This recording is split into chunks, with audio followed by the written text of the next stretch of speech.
Qabı çəkirəm.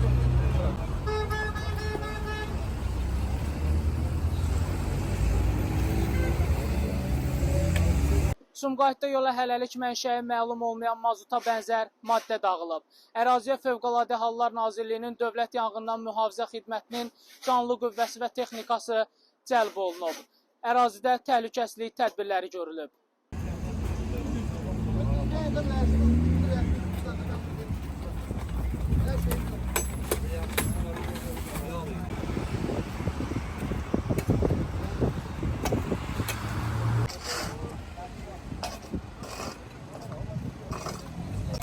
O yağ ora gedə də bilər bizə.